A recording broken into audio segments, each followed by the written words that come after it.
the only method to become pure is through remembering Baba. And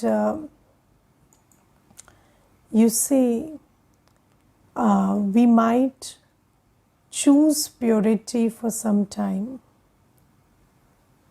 Yes, sometimes when we come to Brahmin life and we are told that you must have pure food, or you should only listen to Gyan and things that contribute to your growth and not other stuff, or maybe see only that which makes you grow as a soul.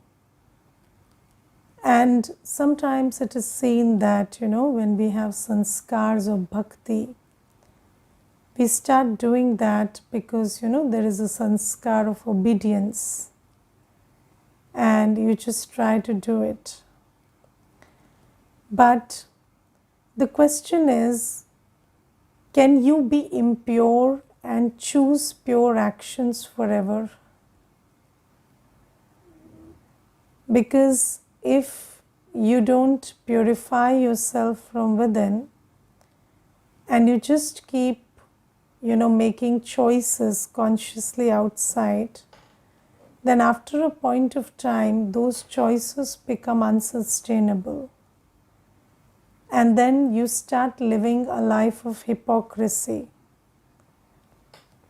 where you tell everybody that I am pure and I am leading a pure life, but maybe you're not.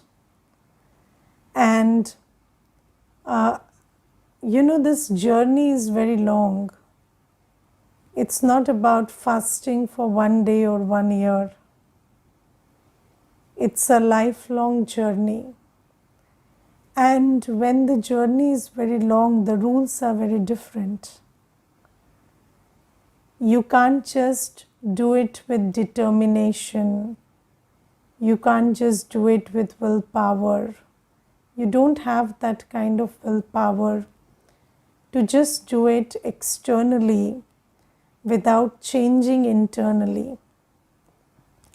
And you see, I've seen that many souls who don't do the inner work, then even if they, they walk the path for 6-7 years, after that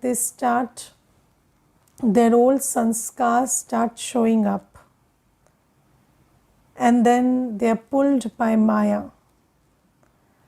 So Baba says that deep inner work, which involves remembering Baba, truly and accurately remembering Baba, this deep inner work is most important. And how does Baba's remembrance purify us?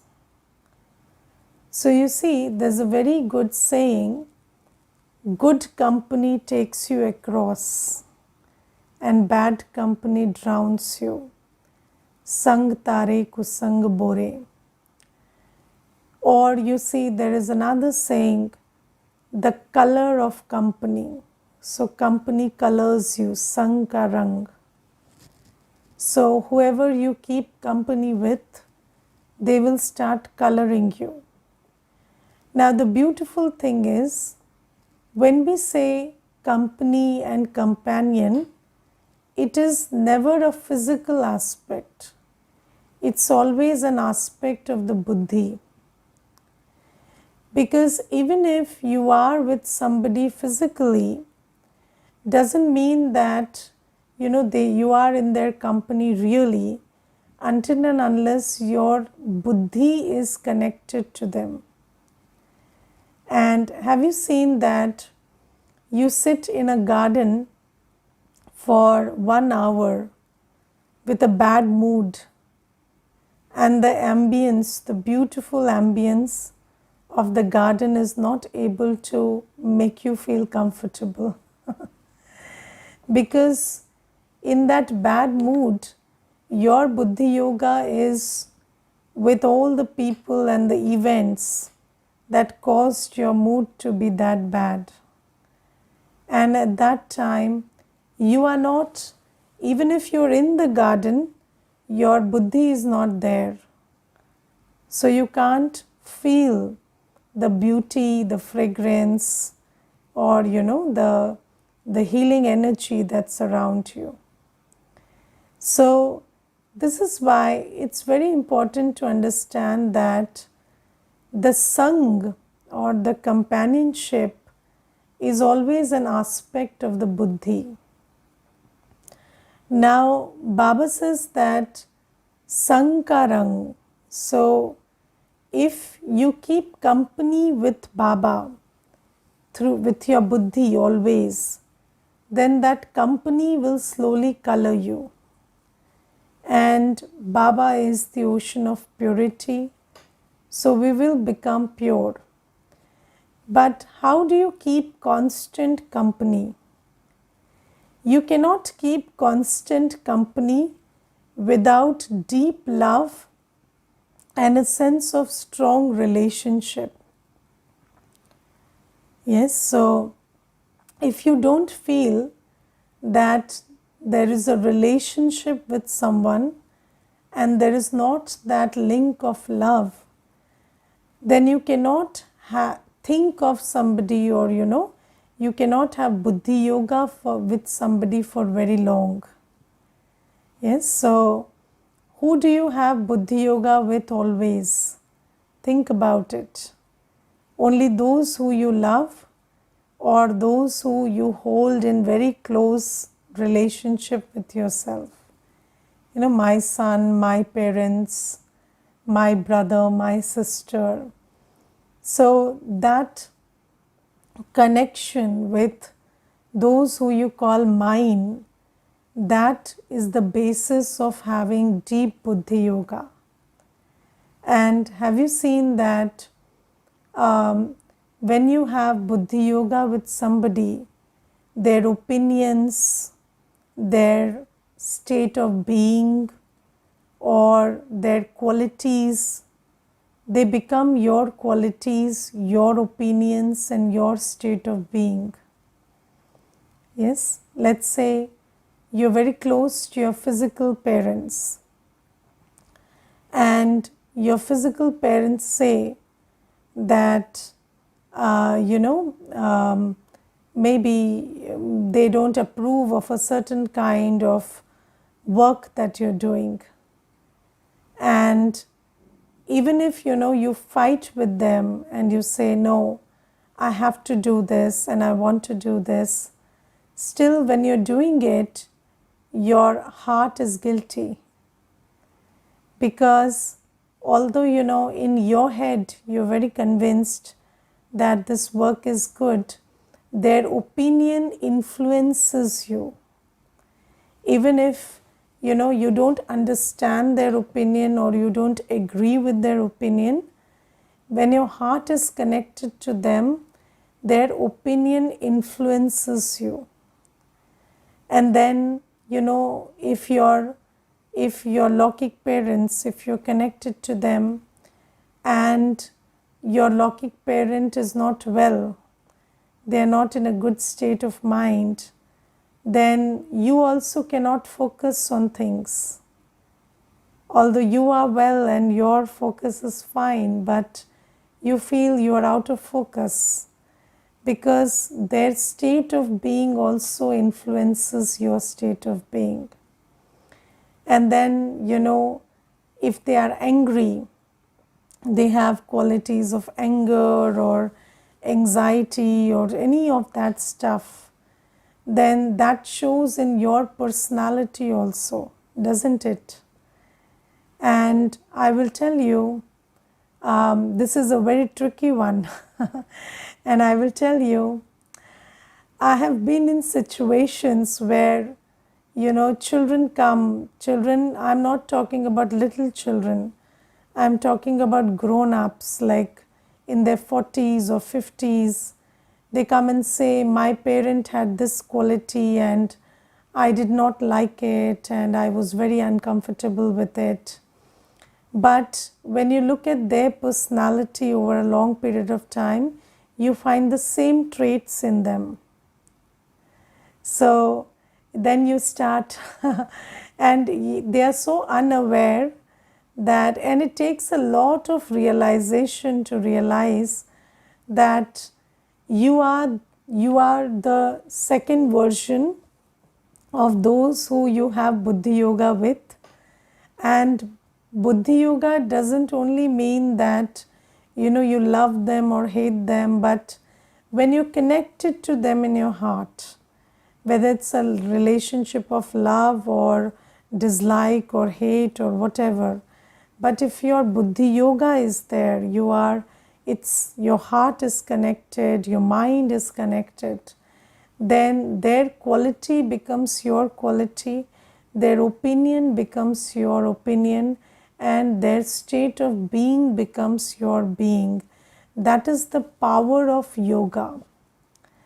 And this is why you see, in the world, we are all depleting and deteriorating, and we are doing it collectively, because when we are body conscious, our hearts are connected with humans, with bodily beings, and all those souls are in their imperfect states, and we are drawing imperfection and lending imperfection to each other. And have you seen this, have you heard this expression in the world? They say, Dard ka rishta. We have a relationship of sorrow with each other because we are giving and taking sorrow continuously because of our state of sorrow. And the opinions that make us sorrowful, the state of sorrow, and the quality of being sorrowful is being shared continuously because of this Buddhi Yoga. Yes, and you see that even if it is very strange, if you look at it in the world, this is a strange phenomena that people are suffering because of the wisdom they have, but they share it with others, and they do not shy away in sharing it from others, sharing it with others, and they share it like it gave them a lot of benefit. And you see, I remember there was this one Mata, and she brought her daughter to me, and she said that this daughter of mine wants to study. She doesn't want to get married, but I am telling her getting married is important, and you can study after marriage, but she's not listening to me, so you tell her. So I asked her, why do you want her to get married?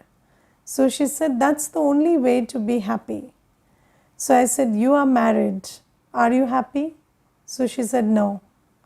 So I said, then why are you passing on that, that knowledge to her, that she will be happy when she gets married, when you are married and you're not happy? So why doesn't it make you think twice about your idea of this connection between marriage and happiness? So she said, I don't know, but this is what we have learned, and this is what she must do, and if she doesn't do it, then I will kill myself. So I said, this is not done, you see. You're saying you want her to be happy, and then she will get happiness through marriage, but you're yourself saying that she can't be happy by getting married because you also were not happy, and marriage and happiness have no connection at all. It's not that marriage and unhappiness have a connection or marriage and happiness have a connection. No, both of them don't have a connection. It's not like all married people are unhappy or all married people are happy. So it's not about happiness. So it's just a karmic settlement. If you have some good karma from past life, then it will present itself as a person you have good consonance with and you get on well. And if you have a lot of karmic baggage, it will manifest as a relationship in which there is dissonance. So I told her that marriage has got nothing to do with happiness. Any other reason you have for her to get married? So ultimately, when I started talking to her, at the end she said, I just want her to go. I want her to go and have her own, own life, own house. I can't keep her. I'm too scared of society. So you see, sometimes when we are passing on these ideas to others, we always tell them that these are the ways to be happy. But if you look at your own life, those methods didn't make you happy. So you're still seeking happiness after doing all of this. So when you tell somebody that, you must do a job, tell them that job will make you have money.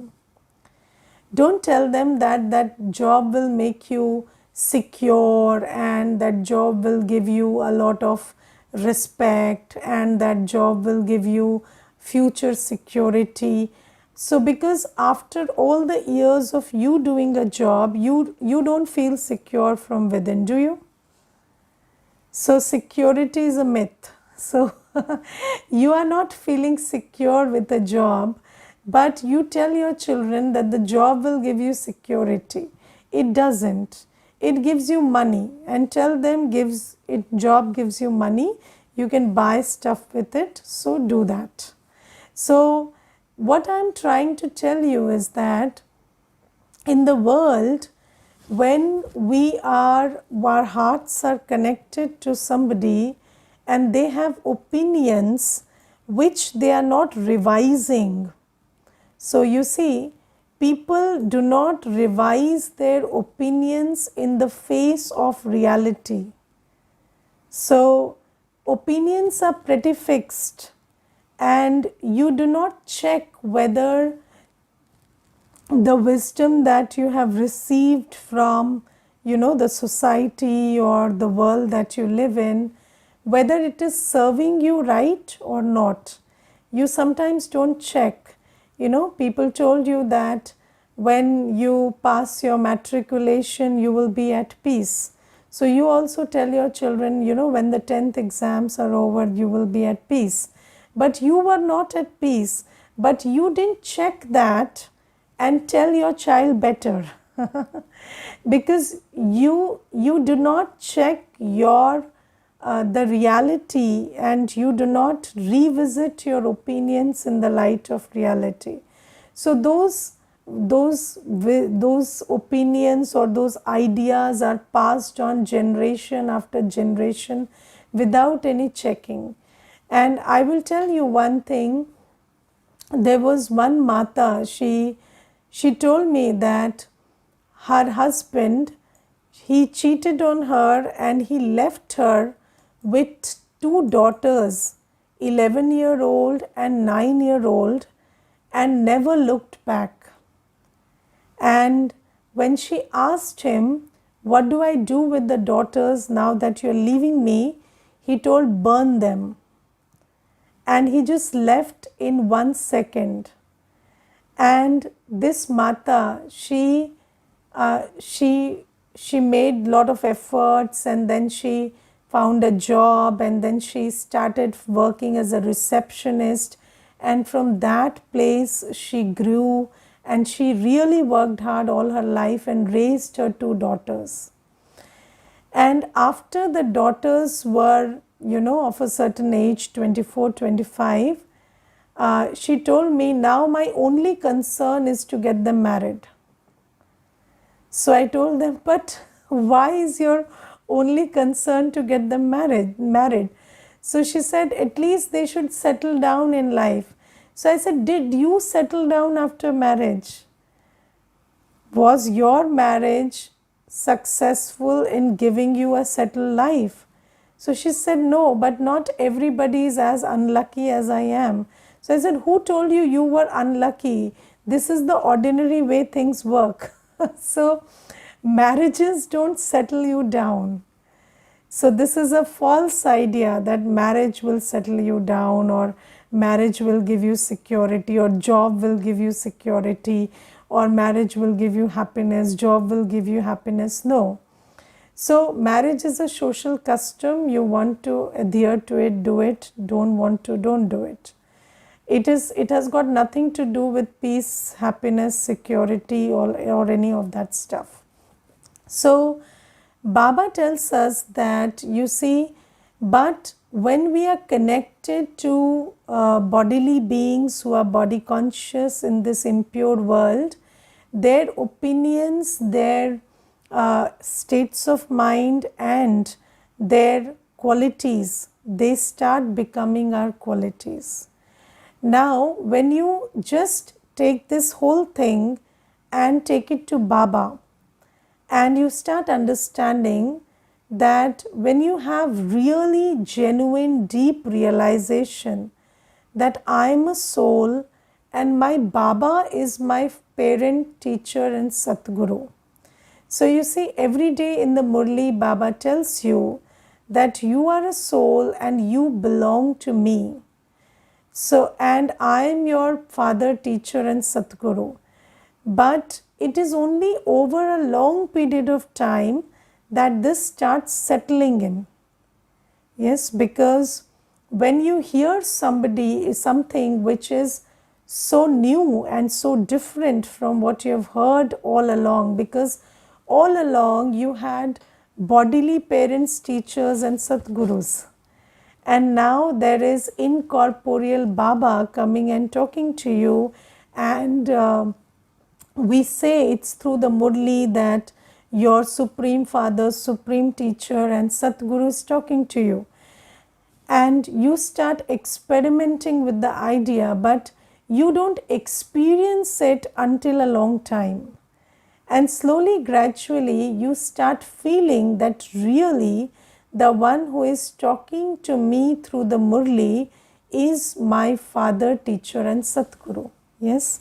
And when you start realizing and genuinely, this seat sinks in that I am a soul and this is my Baba and I have all relationships with that Baba, then your Buddhi Yoga is with Baba.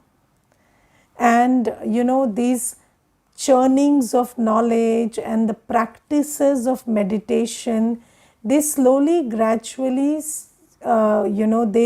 they slowly gradually bring you to a place where your heart gets connected to Baba. These are only practices until your heart gets connected. Yes, and when your heart gets connected, then Baba's opinion starts becoming your opinion. And what is Baba's opinion? Baba's opinion is the truth.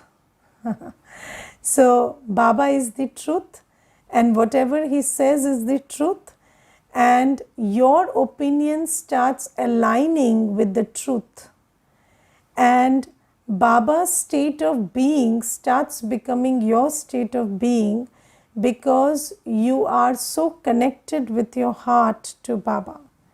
And Baba's Baba's qualities, they start becoming your qualities. So Baba says that when you start having Buddhi Yoga with Baba, and Buddhi Yoga is, until a long time, you try to establish that genuine, accurate connection. Yes, just like, when you, when in the world you create something new or you do something for the first time, you don't get it right in the first instance, do you? No, you have many hits and trials and then you get it right. And I remember there was this one Mata, she was telling me, I have been making halwa for 20 years and I got it right now. So now after 20 years, I make really accurate halwa. And she said, I couldn't figure out where I was getting wrong and I kept experimenting. And after 20 years, I have a good recipe, accurate one. And now I make really good halwa. So you think about it, it takes 20 years to expertise a halwa recipe. So think about how much time it takes to, build that accurate Buddhi Yoga with Baba. Because you see, our ideas of our Buddhi Yoga with Baba is not proper or not accurate, because we are not able to consider ourselves to be a soul. Second is the connection or the feeling that I have all relationships with just one Baba. And third thing is knowing Baba as he is, because we have very many ideas about Baba from Bhakti, which is not truth about Baba. Yes, so in Bhakti we connect to God just because we want something from God. Right? We don't connect with Baba, we don't remember God because we love God. We remember God because we desire something. So, when you sit with Baba also, it takes a lot of time to establish a selfless relationship of love. Yes, when you sit with Baba, for a long time what you do is you pull out your list of this, I want this, I want this, I want this. And sometimes you also, you start pulling out your list of I'm filling with peace, power, love, and you start doing that. But genuine love for Baba, that I am a soul and this is my parent. When you love somebody, do you have an agenda in mind when you sit with them? Do you have an agenda in mind? Do you think about, I spent 30 minutes, what did I get? Do you keep evaluating? Yes, then why do you do that in meditation? I spent 30 minutes, am I feeling better? Why am I not feeling better? Who did you spend 30 minutes with? With your father. So is it not okay to spend time with your Baba even if you're not feeling any better? It's okay. You spend that time with Baba anyway. Yes, you think about your Baba, you think about, you spend time with Baba, you spend time in his company. And when you're body conscious, it looks impossible to do that. Because body consciousness is all about, physical, there should be something physical that you feel, something that you should experience as some physical sensation. And I will tell you one instance. There was a story I read many years back that there was a grandfather, and when the grandfather returned from the park one day, he was very sad, and there was the grandchild, and he asked, why are you sad? So the grandfather said, I had a very dear friend and I used to talk to him every day for 1 hour. And when I sat with him every day 1 hour, that was the most beautiful time of my day. And that friend of mine died today. So I am very sad. So the grandchild said, but I have not seen that friend of yours. So he said, he met me in the park every day. So the grandchild said, but I have been to the park with you many times. I have not seen your friend. So he said, no, you have seen my friend, the one who sat beside me on the bench every day. So he said, but I never saw you two talk. You just sat with each other, and he was sitting and you were sitting every day for 1 hour. I never saw you talk. So the grandfather said, sometimes you don't need to talk to talk. He was there, and I felt that he is there every day when he came and sat with me for 1 hour. Now, why I'm sharing this story is the grandchild doesn't understand how you can sit with somebody and be a friend without talking. Because you see, when we take birth after birth, these concepts become like, very body conscious. So who is a friend? These days, somebody who you just sit and talk to is not your friend. Somebody who you party with is your friend. Or somebody who gives you a loan when you call them is your friend. Yes, so these days, friendship also has got another meaning. So Baba says that you and I have that connection where you sit with me and you sit in the awareness of who you are and you sit in the awareness of who I am. And in that company, I start coloring you without you being even asked to be colored. So you're not seeking to be colored. It's just that company that colors you. You are not going to Baba with some agenda. You're going to Baba just to spend time with that ocean of love, ocean of peace, ocean of purity. And you are also in a very good state of joy, purity and peace because you are also in your Swadharma. And then you start also thinking about when you are sitting with Baba, you have heard Baba in the Murli. So you know his opinions, you know what Baba tells about situations and behaviors and things and events and what Baba says about this world drama. So all of that starts coming to your buddhi when you sit with Baba. Because when you sit with somebody, who they are starts, you hold that in your awareness. And Baba says, slowly, gradually, I start having an influence on your opinions, on state of being, and my qualities start becoming your qualities. So you are peaceful anyway, but you start becoming the master ocean of peace. You are loveful anyway, but you start becoming the master ocean of love. And the most important thing is that Baba, when Baba comes, he redefines these qualities for us. So it's not like we never used the word peace before Baba. But we did not know how to live in the world of sound and be peaceful even while talking and walking and doing work. Yes, but Baba tells us that peace is your swadharma.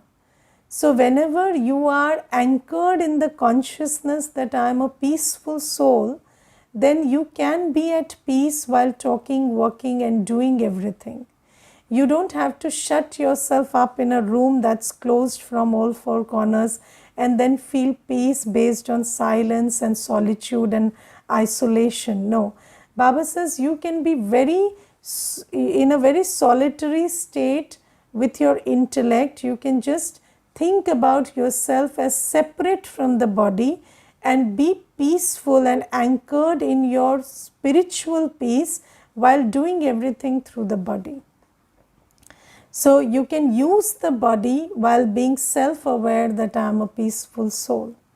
So Baba's concepts, the way Baba teaches us about peace or the way Baba teaches us about love.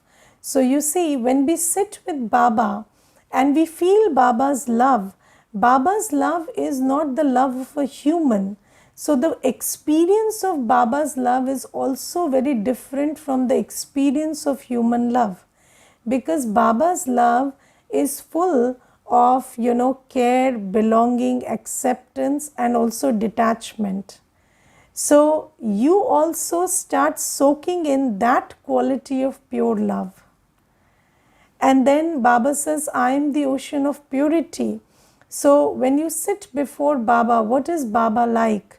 Baba is like this ocean of purity who purifies the whole impure world but the impurity of the world is not able to affect Baba even this little bit. So you also start understanding that I am Baba's child and I am also like this. I have the capacity to purify the atmosphere around me and not get affected by the atmosphere. So you start soaking in. It's not about even if you don't think about soaking in, if you're just thinking about who you are and who Baba is, and that you're sitting in his company, you start soaking in that quality of Baba that Baba has. And Baba says this is the method with which Baba purifies us. But for this method to work, for the remembrance of Baba to purify you, the most important thing is you understand I am a soul and I belong to Baba. All my relationships are with Baba. And with that, when you start understanding that spending time with Baba is something that comes naturally to me, I don't have to carve out time, take out time, or make effort. Baba is the only one I have. So whenever you are in this world, your natural connection is always with Baba, because that's who you belong to. So then Baba's company starts coloring you, and you also start becoming pure like Baba. So this is how remembrance purifies us. Okay. Om Shanti.